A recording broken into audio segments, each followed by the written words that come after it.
अस्सलामुअलैकुम सामीन। 14 जुमादल उखरा है, 9 जनवरी है। खबर का उन्वान है खतरे की घंटी बज गई। दरअसल आज सुप्रीम कोर्ट से एक दरखास्त वापस हुई है।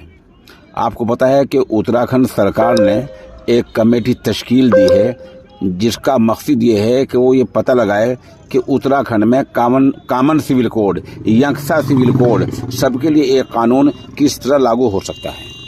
एक साहब ने इस कमेटी के काम को रोकने के लिए सुप्रीम कोर्ट में अर्जी दाखिल की थी, रिट दाखिल की थी। आज सुप्रीम कोर्ट ने दिन में ये कहा कि तो रिट वापस ले लो या हम इसको खारिज किए देते हैं। उस शख्स ने अपनी रिट वापस ले ली है और सुप्रीम कोर्ट ने यह तबसरा भी किया, ये टिप्पणी की कि इसमें गलत क्या है, सरकार ने क्या गलत किया है। इसका मतलब ये है कि कॉमन सिविल कोड की घंटी बज चुकी है, यह खतरे का अलार्म है। अब हमें क्या करना चाहिए?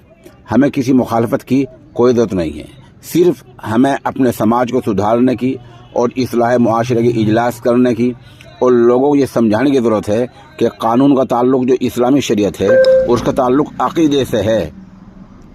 समझ में आए तब भी मानना है, न समझ में आए तब भी उस पर अमल करना है। इस तहरीक को जिस कदर हम कामयाब कर देंगे उसी कदर हम कामयाब रहेंगे।